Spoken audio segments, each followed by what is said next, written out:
Olá pessoal, tudo bem? Sejam bem-vindos aqui ao canal Dicas Belezma e hoje vamos falar sobre um tema muito curioso e talvez uma novidade para você. Você já ouviu falar em tricologia? Sabe o que é isso? Não?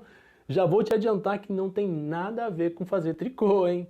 Tem a ver com os nossos cabelos. Quero dizer, para quem tem, né? No meu caso, e para quem não tem, ela ajuda a recuperar o cabelo de volta. Será? Ficou curioso sobre essa profissão? Então fique conosco aqui no vídeo de hoje e descubra também, será que a alimentação pode fazer o nosso cabelo cair? E será que pessoas como eu podem ter a esperança de ter seus cabelos de volta? Ah, e muito mais, hein? Dá para saber também, serve um tricologista, qual a importância deste trabalho e como e onde pode trabalhar alguém que faça este curso. Vamos lá então?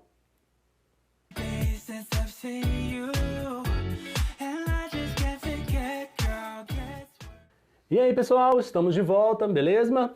Então, no nosso bate-papo de hoje, eu vou conversar com uma tricologista. Isso mesmo, hoje nós vamos falar com a doutora Marcela. Gente, mas olha só o currículo fantástico que essa mulher tem. Ela é maravilhosa, gente, olha só isso. Se eu esquecer de uma coisa, Marcela, me desculpa, tá? Mas olha só, ela é farmacêutica bioquímica pela Universidade Federal do Espírito Santo, mestra em doenças infecciosas também pela UFES.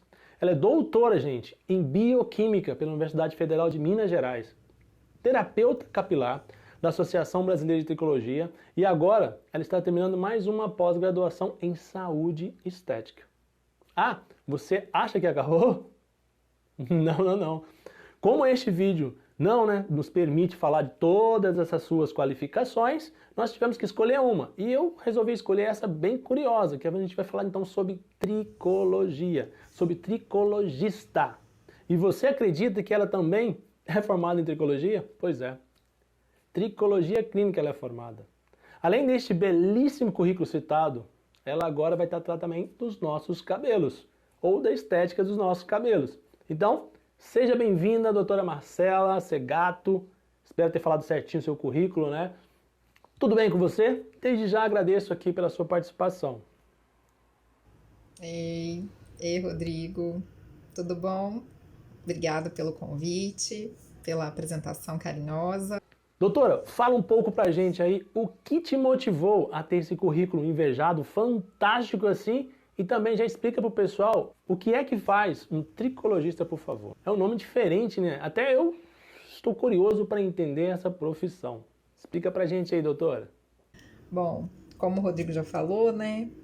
Eu sou Marcela, formada em farmácia, sou farmacêutica bioquímica pela UFES e durante a faculdade eu sempre gostei, assim, né? Falando um pouquinho como que eu fui parar nesse mundo da tricologia. Eu sempre gostei dessa área de estética e de manipulação. Eu achava que eu ia trabalhar com essa coisa de cosmético desde o início da faculdade. Só que durante a faculdade eu também fui despertando, né, assim, interesse por outras áreas e acabei traçando um outro rumo. E sempre gostei também muito de dar aula. Então, atualmente eu sou professora universitária e sempre dei aula desde a graduação e até hoje ainda leciono. Né? E aí depois, quando eu formei, logo eu fui trabalhar em drogaria, como acho que todo farmacêutico faz, logo que se forma, né? A gente tem muitas oportunidades de trabalho, mas sempre drogaria é a primeira porta de entrada nossa para o mercado de trabalho, normalmente, pela facilidade de encontrar emprego. E aí, logo em seguida, eu já emendei o mestrado, né? De doenças infecciosas. Então, sempre trabalhei com doença, trabalhava com diagnóstico de doenças. E aí fui para o doutorado para tentar aprofundar um pouco mais nisso, e porque eu sempre gostei de dar aula, então fui enriquecer meu currículo. E fiz na UFMG meu doutorado. E depois que eu saí do doutorado, fiquei um tempo em São Paulo fazendo pós-doc, e aí tive filho, enfim, a família foi crescendo. E quando eu voltei para Vitória, eu fui logo para uma instituição, né, de ensino superior da aula e fiquei, a princípio, só dando aula. Não era farmacêutica responsável em nenhum local e fui sentindo um pouco de necessidade, claro, de continuar estudando, que eu sempre gostei. E além de continuar estudando, eu sentia também a necessidade de fazer algo por mim mesma, assim, né, de repente empreender de alguma forma. E eu queria algum negócio que dependesse só de mim, basicamente, que eu não precisasse gerir pessoas, né? Ou fazer grandes investimentos. E aí eu fiquei pensando por um tempo o que eu poderia fazer.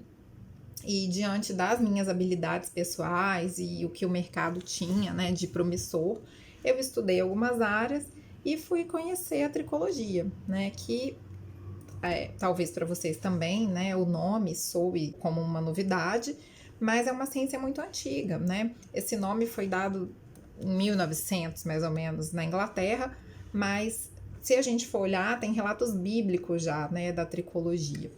E o que é a tricologia? É a ciência, né? O nome deriva do grego, tricos, de cabelos, e logia, né, de estudo, ciência. Então, é o estudo dos cabelos e dos fios de cabelo e dos pelos, né, de maneira geral. Então, o tricologista ele pode tratar os cabelos, a barba, cílios, sobrancelhas, tudo que envolve o cabelo. E quando a gente pensa em cabelo e fala da tricologia, a gente está falando da saúde, né? A saúde acima da estética. Então, para ser um tricologista, a pessoa tem que ser formada, né? Tem que ter formação em nível superior na área da saúde. E aí, depois de ter essa formação em nível superior na área da saúde, a gente precisa fazer uma pós. E aí, essa pós, ela tem que ter ou um módulo que contemple a disciplina, né, de tricologia, e você fica ali por um tempo estudando esse assunto, como é o caso das pós em estética, né? Ou você fazer uma pós específica em tricologia. E aí, uma atenção, né, caso alguém aí esteja interessado, é procurar por instituições que sejam reconhecidas pelo MEC. Porque não vale esses cursinhos livres para você ser considerado, né, um tricologista especialista. Você precisa ter uma pós com reconhecimento. Então, é importante vocês buscarem sempre, né, cursos que tenham um respaldo, né, legal para atuação aqui no nosso país. Então, a gente tem tricologistas formados, né, de formação básica na graduação em diferentes áreas. Farmacêuticos como eu, biomédicos, enfermeiros, dentistas, fisioterapeutas, tem vários. E temos também a tricologia médica, né, que é um ramo da dermatologia, que alguns médicos decidem fazer dermato para cuidar da pele e também dos anexos, que são os fios e os cabelos. Então, algumas pessoas se dedicam dentro da dermatologia a cuidar dos cabelos. Especificamente, esses também são tricologistas, tá bom? Bom, com todo esse currículo citado, a senhora poderia trabalhar em muitas áreas diferentes. Mas o que fez você mudar assim de foco e ter esse olhar assim mais atencioso para a carreira de tricologia?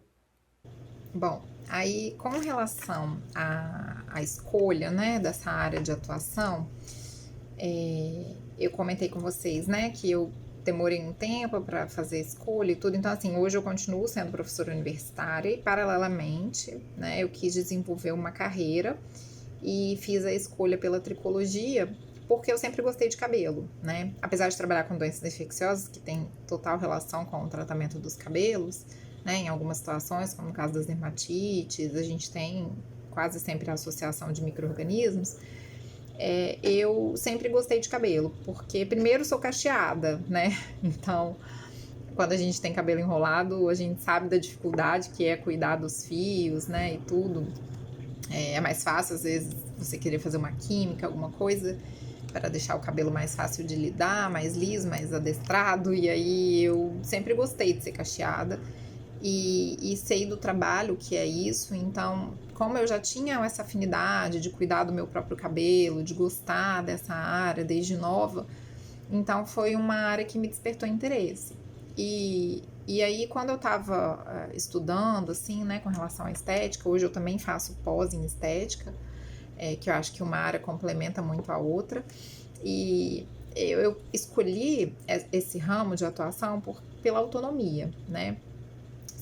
Como eu falei para vocês, eu pretendo trabalhar por mim mesma, então hoje eu atuo em clínicas que não são minhas, né? Eu faço parcerias e faço dias de atendimento nas clínicas. E aí eu faço parceria com pessoas, já conheço os donos das clínicas e decidi trabalhar com eles pela confiança no trabalho que eles já têm, e aí eu ofereço a linha de tricologia, né, para tratamento nas clínicas, em clínicas que ainda não atendem nessa área. E eu gostei porque é uma coisa assim que te dá bastante autonomia, né? Essa coisa de não ter um chefe, de eu conseguir fazer meu próprio horário. Eu tenho 3 filhos, eu tenho outro emprego, eu tenho marido, então essa autonomia de conciliar o horário, hoje eu vou abrir agenda, hoje não, hoje de manhã tem que levar um filho no médico, então eu vou atender só à tarde. Então essa autonomia, trabalhar com o que eu gosto, né? Eu amo, eu fico o dia todo, às vezes trabalho até de noite na clínica e saio feliz ainda assim, porque eu sei que eu vou promover a saúde das pessoas, o bem-estar, melhorar, né, às vezes aquilo que tá diminuindo a autoestima de alguém, porque tem uma queda brusca de cabelo ou tá com uma descamação muito intensa e aí outras pessoas conseguem ver, então mexe muito com as pessoas, né? O cabelo é um acabamento do nosso rosto, então acaba sendo um cartão de visita, né? Toda vez que alguém te olha, acaba olhando, né, para sua feição e para o seu cabelo. Então, é uma coisa que mexe muito com as pessoas e poder resgatar isso nelas também me deixa muito feliz. Então, veio parte dos autocuidados que eu tinha com a possibilidade de mercado, de crescimento, de fazer o que eu gosto e de ter essa autonomia financeira, né, e trabalhar para mim mesma, tendo um horário mais flexível. Acho que essa foi a principal motivação para eu escolher essa área, né? Bacantes informações. Inclusive, eu até vi, né, em alguns lugares oferecendo esse curso de tricologista. Mas agora, o que a senhora recomenda para quem aí está querendo começar nesse tipo de carreira? O que de mais importante o estudante, né, a pessoa que estiver procurando, deve avaliar para fazer um bom curso? Bom, então, com relação aos cursos, né, que a gente tem disponíveis no mercado, eu comentei com vocês que para ser tricologista, a gente precisa ter primeiro um curso de graduação na saúde, né? Depois, então, que o aluno formou e decidir escolher essa área, ele vai fazer uma pós que deve contemplar, né, dentro das áreas de atuação, a tricologia. Então, essa pós, como eu falei para vocês, a principal que a gente tem no Brasil que abraça a tricologia é a pós-graduação em estética. Em alguns lugares recebe nomes diferentes, né? Às vezes é saúde estética, às vezes é estética, só o nome. E é uma pós multidisciplinar, então aceita pessoas com formações diferentes dentro da área da saúde, mas a gente precisa então estar formado inicialmente. E a segunda dica que eu dou é vocês procurarem uma instituição que seja, né, registrada, que tenha a certificação emitida pelo MEC, né? Porque para a gente conseguir atuar depois, fazer o registro no nosso conselho de classe, então isso que é muito importante. Dentro da área da tricologia, a gente pode fazer vários procedimentos, desde procedimentos que não sejam invasivos a procedimentos que são invasivos, como, por exemplo, microagulhamento, intradermoterapia, o uso de, tá na moda agora, ozônio, né, terapia, carboxiterapia, a gente pode fazer várias intervenções. E aí só pode realizar esse tipo de procedimento com a habilitação da pós. Então, não pode ser feito por um profissional somente formado. Então, essa que acho que é a principal dica. Se você for fazer um curso de tricologia, cuidado com esses cursos que oferecem pela internet, né? Não é um problema fazer um curso que seja online, mas que te dê uma certificação, que tenha uma carga horária de aulas demonstrativas online e tudo, para que você consiga realmente aprender as técnicas. Porque se você faz um curso que é livre, né, que não tem essa regulamentação, você depois não vai estar habilitado e aí você pode responder, né, judicialmente com o seu conselho. Então, cabe a cada profissional dentro da sua área. Eu sou farmacêutica, então eu vou ao CRF, vejo dentro das minhas atribuições como farmacêutico o que eu posso executar de técnicas. E aí a gente vai atuar, né, dentro do que o nosso conselho permite, tá? Então, acho que essa é a principal dica, porque quando você faz a formação em tricologia, você aprende várias técnicas. Só que tem coisa que farmacêutico pode fazer, como, por exemplo, as prescrições. Eu posso prescrever medicamentos. Tem medicações que são de prescrição exclusiva médica, mas tem prescrições que farmacêutico pode fazer, né? Ao passo que algumas alguns cursos da área da saúde não dão essa habilitação para os profissionais, então não pode fazer prescrição. Ao mesmo tempo, vamos pensar na estética, né? Tá muito em alta hoje também fazer botox. Aí, um farmacêutico pode fazer botox se ele tiver habilitação em estética.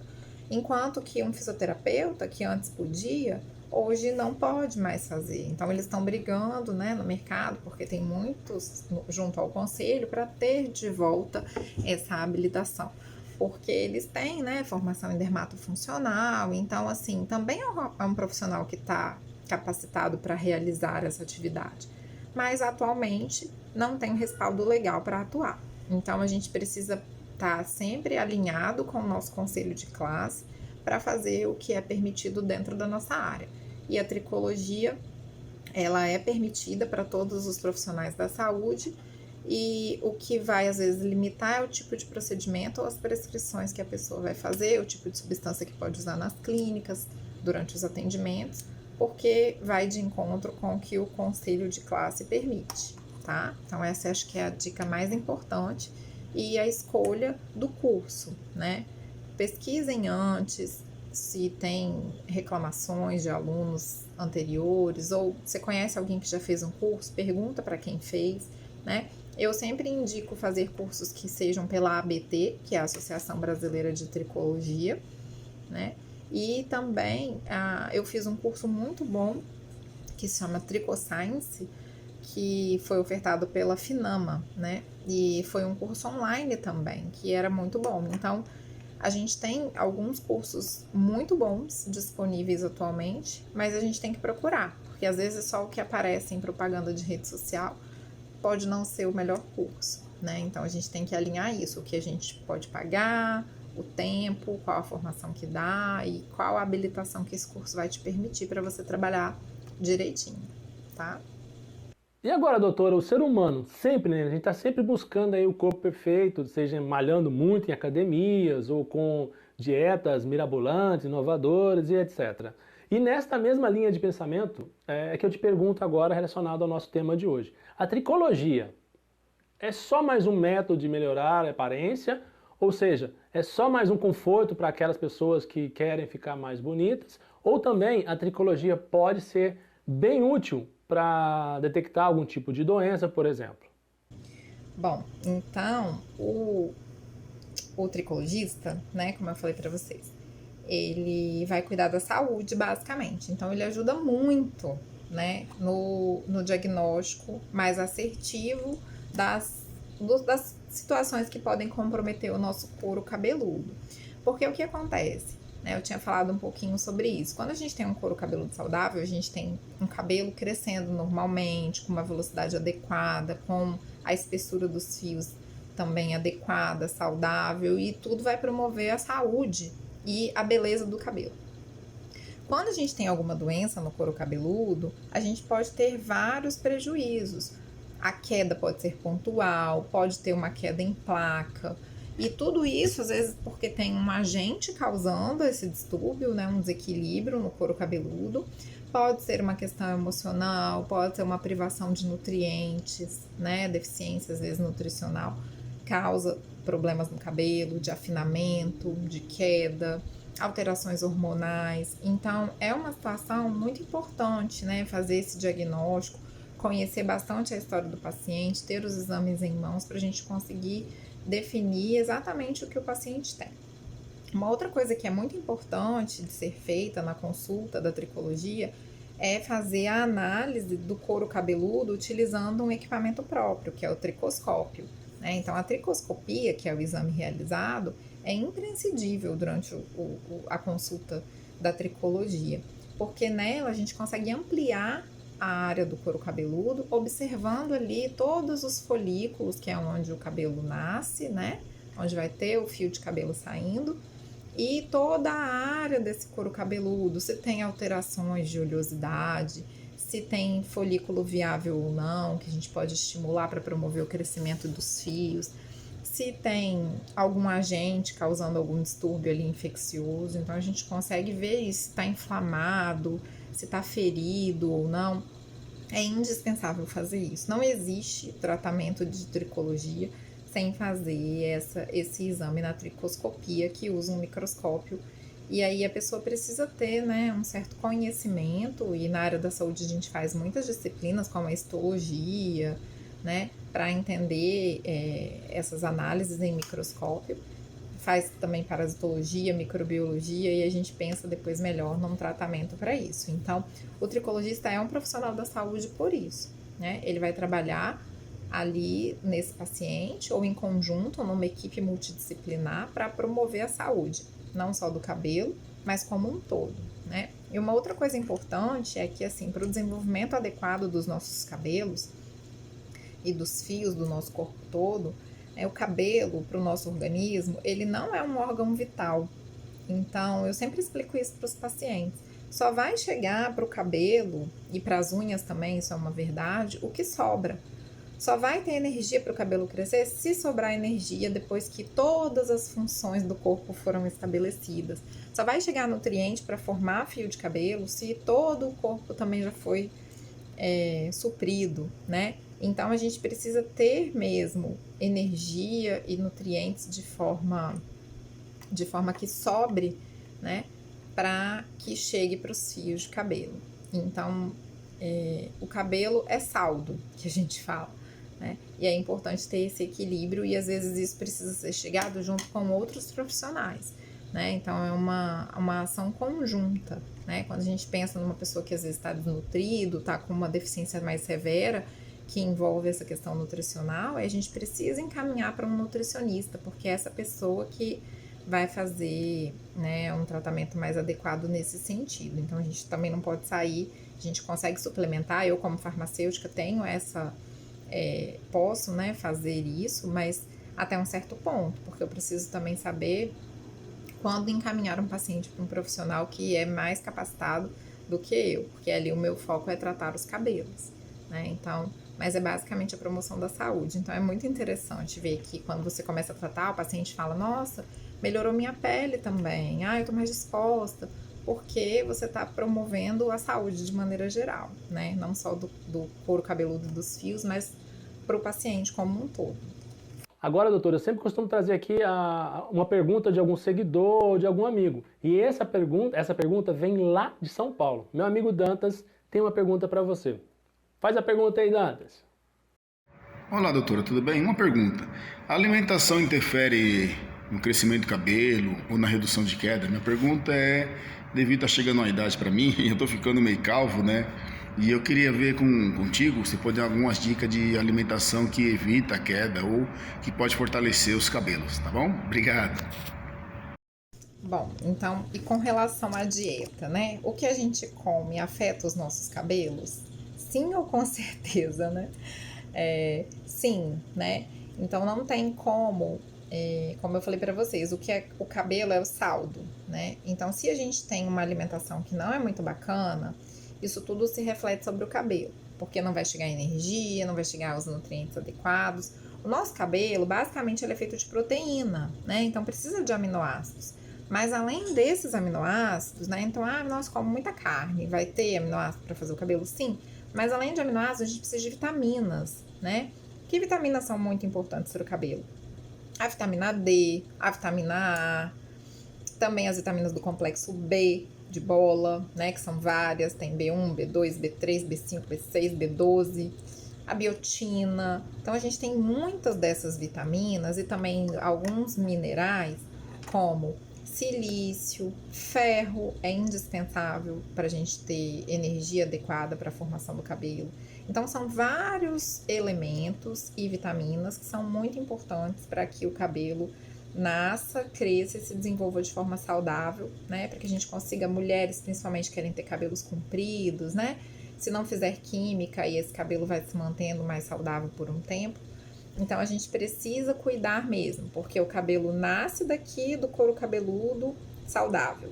E aí, depois, as agressões que ele vai passando, sol, piscina, tudo, né? Pode não ser tão benéfico para o cabelo. Então, a gente vai fazendo cuidados, porque o que já saiu do couro cabeludo, esse fio, ele é todo formado de proteína, basicamente, e ele é uma estrutura morta já. Então, não tem o que fazer para resgatar isso. O que a gente faz é embelezamento, é uma espécie de maquiagem para que o cabelo fique bonito, brilhoso, macio, né? Uma vez que ele foi agredido, por exemplo, ou se ele passou por algum tipo de coisa que destruiu bastante a estrutura da fibra. Mas se a gente tem uma alimentação balanceada e adequada, isso se reflete sim no cabelo. Então, eu falo para os meus pacientes que o ideal é ter um prato colorido, né? Mas só, às vezes, o que a gente come, às vezes não, ainda assim não é necessário para ter um aporte, né, de nutrientes. Então, prato colorido, que aí a gente vai garantir uma diversidade, né, de vitaminas, minerais e o aporte proteico necessário. Mas eu sempre peço exames, né, para verificar como é que estão as taxas desses pacientes e fazer a prescrição individualizada, atendendo a necessidade de cada um, pensando no que o cabelo precisa, né. Normalmente, só com a alimentação, se o paciente estiver passando por algum problema capilar, só se alimentar bem às vezes não vai ser necessário. Mas para manutenção, né, da qualidade e do ciclo capilar normal, aí uma alimentação balanceada é mais do que suficiente. Então, a gente tem que pensar nisso para a saúde de maneira geral. Agora, uma alimentação ruim vai ser ruim para o cabelo? Sim, a gente pode ter a privação dos nutrientes e aí ter queda de cabelo, ou ter cabelos que nascem mais finos, ou ainda, tá muito em alta falar sobre alimentação também, que é alimentos que são muito inflamados, né, que causam muita inflamação no nosso organismo. Então, quando a gente come alimentos muito gordurosos ou muito doces, isso tudo gera um estado inflamado no nosso corpo. E essa inflamação, ela pode acontecer também no couro cabeludo. Então, isso faz aumentar a oleosidade, às vezes vai causar foliculite, que é uma espécie de espinha no couro cabeludo. E isso pode deixar o cabelo com um aspecto feio, né? Parece que tá sujo com mais frequência, difícil de manter ele mais solto, leve, né? Limpinho. E ainda pode causar depois esse excesso de oleosidade, ser alimento de fungos e bactérias e formar descamações. Aí a gente vai ter caspa, pode ter dermatite seborreica, pode ter a foliculite, que eu falei antes. Então, pode trazer prejuízos, né? Então, quando chega um paciente com um quadro assim, uma das coisas que a gente observa é isso. Como é que tá essa dieta, né? Mas é aquilo que eu falei. Quando a gente fala de dieta especificamente, já é uma área de atuação mais para o nutricionista. Então, eu dou algumas dicas, óbvio que vão somar, né, para a qualidade do meu tratamento, mas se for um caso extremo, aí a gente precisa encaminhar para um nutricionista. Mas a resposta para essa pergunta é essa, sim, né, o que a gente come influencia diretamente na nossa saúde capilar. E aí, para eu ter um cabelo saudável e bonito, eu preciso me alimentar bem, né? E às vezes a gente faz isso, complementa, né, usando suplemento, tá? Tá respondido aí, né, Dantas? Então, a gente já sabe agora que a doutora vai ajudar a gente, né? Eu não posso perder essa oportunidade de perguntar. Pessoas como eu, calvos, e assim como nosso amigo Daniel Dantas aí, os carecas, podemos ficar felizes com os tricologistas? Bom, agora sobre a calvície, né? Sobre ter cabelos de novo. Bom, a calvície é uma situação em que a gente parece que perdeu os cabelos, né? Parece não, a gente perdeu os cabelos. Uma pessoa calva não tem mais o cabelo nascendo como antes. A sensação, né, é de que o cabelo caiu e não volta a nascer mais. Mas o que acontece, na verdade, é que o cabelo vai passando por um afinamento, né? E aí ali no folículo, em que aquele cabelo se desenvolvia bem, ele vai sendo quase que estrangulado, né? E o cabelo vai passando por um processo também de miniaturização. Ele, ao invés de crescer adequadamente, ele cresce cada vez menor quando ocorre um novo ciclo de crescimento, né? Então, a pessoa vai perdendo densidade capilar, que a gente fala. Vai vendo que os cabelos estão ficando mais finos, não crescem mais como cresciam antes, vai ficando algumas áreas de rarefação, você começa a ver o couro cabeludo quando manuseia o cabelo, ou dependendo da forma como divide. E existe a calvície masculina e feminina, que são padrões um pouquinho diferentes. No homem é comum a gente ver as entradas, às vezes essa região aqui, né, no topo da cabeça, tipo uma coroinha de padre, que vai ficando mais rala. E nas mulheres é bem na risca do cabelo que a gente vê mais esse efeito. E o couro cabeludo vai ficando cada vez mais visível e essa região do centro rala. As calvícies mais avançadas, né, ela pega às vezes esse topo da cabeça todo e costuma ficar preservada só aqui a lateral, como é o caso nos homens, né? A calvície, ela é, o nome, né, científico é alopecia androgenética. Então, é uma doença de caráter genético, a gente tem uma predisposição a desenvolver, né? Mas é claro que depois que a doença começa a progredir, não tem cura, né? Então, a pessoa não vai conseguir deixar de ser careca se ela não fizer um tratamento. Mas a gente, então, não tem cura, mas tem tratamento e tem prevenção. E aí, então, é importante mesmo ter esse diagnóstico para que a pessoa que não quer perder os cabelos consiga fazer, né? E qual é a principal questão? Ainda existem folículos, né, viáveis ali. O folículo é esse local onde o cabelo nasce. Tem um folículo ali que é ativo, que é capaz de ser estimulado e gerar um cabelo com uma espessura adequada ou fios de cabelo em quantidade adequada? Se sim, a gente consegue recuperar, né, essa densidade que o paciente às vezes já está perdendo há algum tempo. Então, é importante com o tricoscópio olhar isso, melhorar esse couro cabeludo e fazer estímulos, né? E aí, normalmente, o paciente precisa tomar alguma medicação e também usar de forma tópica substâncias que impedem a progressão dessa doença. Aí a gente vai conseguir fazer o controle e melhorar a qualidade dos fios que ainda estão ali existentes. O que de bom vocês podem e têm a nos oferecer? Dá pra gente ter os cabelinhos de volta aí? Então, assim, tem tratamento e precisa muito da persistência do paciente, né? Porque a gente vai precisar combinar alternativas terapêuticas e principalmente otimizar os tratamentos na fase inicial para a gente ter um resultado melhor, né? Combinando procedimentos na clínica. Então, isso é o mais comum. E aí precisa muito o paciente ter em mente isso. Não vai acontecer de um dia para o outro a recuperação. Tem, em alguns casos, né, vai ter um limite, assim, que a gente consegue de recuperar, mas evita a progressão da doença, né? E aí é ter foco, paciência, persistência, ser assíduo ao tratamento e estar com uma pessoa que entenda, né, do que está fazendo, para que fazer com segurança e ter um resultado efetivo, né? Acho que é isso. Doutora Marcela, eu andei sondando também o seu Instagram, né, antes de trazer você aqui. Inclusive, vou deixar aqui embaixo o seu Insta para que, se alguém quiser, né, conhecer o seu trabalho, procurar aí as suas informações e dicas sobre o seu trabalho, ok? Lá no seu Insta, eu descobri algo novo para mim. Terapeuta capilar. O que faz um terapeuta capilar? Explica melhor pra gente aí, por favor. Bom, e então, assim, um prazer, né? Quem quiser me seguir nas redes sociais, no Instagram eu uso doutora Marcela Segato, com 2 T's. E eu sempre posto dicas, né? Um pouquinho sobre os tratamentos, as doenças que a gente tem dentro da especialidade para tratar. E falo um pouquinho também da minha rotina de professora, de mãe, então é um pouco de pessoal com profissional, mas basicamente eu concentro as coisas profissionais lá no Insta. Eu atendo em 2 clínicas, uma em Vitória, no Gustavo Brandão Centro Estética, fica na Praia do Canto, e também em Itaparica, na Clínica do Corpo. Lá no Insta dá para ter, né, acesso a esses locais, os telefones de contato, marcação de consultas. E você comentou aí, né, que você viu no meu Instagram sobre a terapia capilar, eu já expliquei um pouquinho o que é. Eu fiz o curso de formação em terapia capilar pela ABT, a Associação Brasileira de Tricologia, e eu fiz para complementar a minha formação em tricologia, porque como eu não tenho expertise, não tinha, né, um expertise específico de cabelo, nunca trabalhei como cabeleireira, e não tinha experiência em cabelos antes, eu quis para aprofundar um pouco mais os conhecimentos.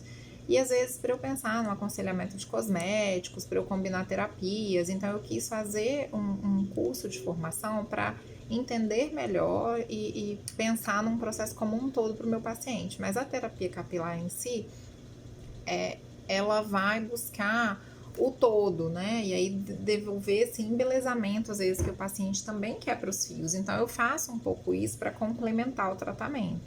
Mas o meu foco de atuação é a tricologia, que é cuidar da saúde e do bem-estar do couro cabeludo, promovendo então um fio mais saudável também, né? Mais forte, mais bonito. E aí a gente tem então essas duas áreas de atuação, que são um pouquinho diferentes, mas todas visando a saúde, o bem-estar e o cabelo, né, bonito e saudável, tá? E a última agora, para a gente finalizar o vídeo de hoje. Eu te pergunto, qual a diferença entre dermatologista e tricologista? E se alguém quiser contratar os seus serviços, onde e como poderiam entrar em contato aí com a digníssima doutora Marcela? Ah, e mais uma vez eu te agradeço imensamente a sua participação aqui no canal, ok? Sei que seu dia é muito, mas muito corrido com esse currículo todinho aí, né? Te agradeço imensamente pela participação aqui no canal. Obrigado, tá? Sobre a especialidade, né, da tricologia médica, eu comentei um pouquinho antes. A gente tem dois tipos de formação, o tricologista médico e o não médico. E aí, qual a diferença? Existem situações em que as abordagens, os tipos de tratamento são de exclusividade médica, né? Competem ao profissional que seja formado em medicina.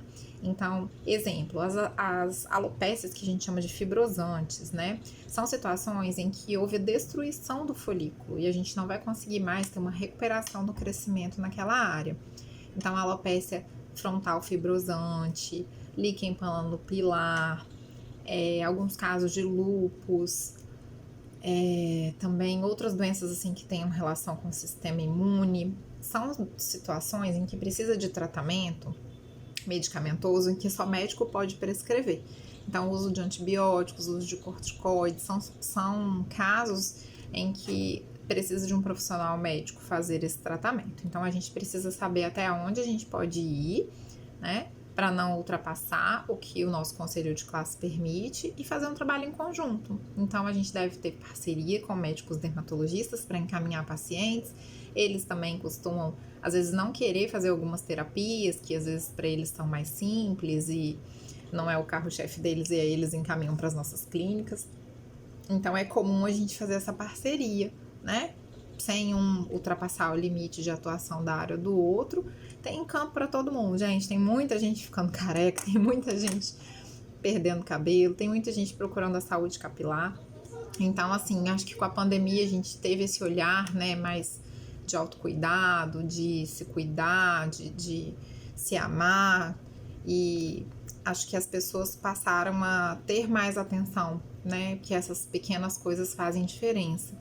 E quando a gente promove a saúde do cabelo, a gente fica mais bonito, a gente fica mais feliz, né? Como eu falei, o cabelo acaba sendo uma moldura para o nosso corpo. Então, eu fico vendo aqui, ó, esses baby hairzinhos são ótimos, porque é sinal de que tem cabelinho novo nascendo. Então, são situações que a gente deve ficar feliz, né? E saber que o tratamento está funcionando. Então, não tenham medo de indicar, né? Não ultrapassem o que cabe ao seu conselho profissional, busquem sempre uma formação continuada.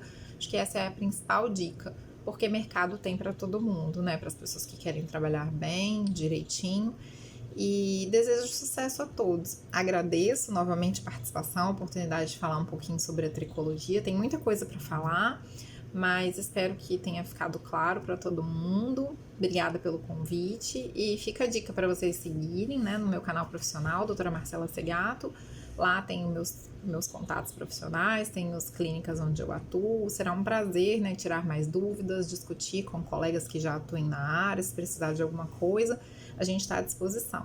Eu também leciono, né, atualmente na Faculdade Multivix, então caso alguém esteja assistindo aqui, talvez já foi meu aluno, né? Então, um abraço a todos, obrigada pela participação e fico à disposição para mais dúvidas. Qualquer coisa você me fala, tá bom, Rodrigo? Foi um prazer estar aqui com vocês hoje. Obrigada. Bom, pessoal, o nosso bate-papo hoje interessantíssimo com a doutora Marcela foi esse. Infelizmente chegamos ao final. A gente queria falar muito mais coisas, que tem muitas coisas interessantes, né? Principalmente para nós aí que precisamos dar um trato aqui no cabelinho, na barba e em outros lugares aí também. E ela, infelizmente, teve que ir porque o tempo é curto para ela, que é muito profissional, trabalha demais. Essa mulher e tudo isso, gente, além de tudo, é casada e mãe. Se não me engano, 2 filhos, olha só. Isso quer dizer que a gente tem que dar seguimento à nossa vida e o currículo nunca é pouco. A gente tem sempre que buscar mais e mais. E aqui no canal Dicas Beleza a gente sempre vai estar trazendo uma dica interessante para você ou um profissional qualificado como a doutora Marcela para trazer informações sobre carreiras e muito mais para você. Se você não se inscreveu no canal, dá aquele joinha aqui embaixo, se inscreva, compartilhe com seus amigos, vamos fazer esse canal chegar para mais gente, ok? Até o próximo vídeo então, hein? Tchau!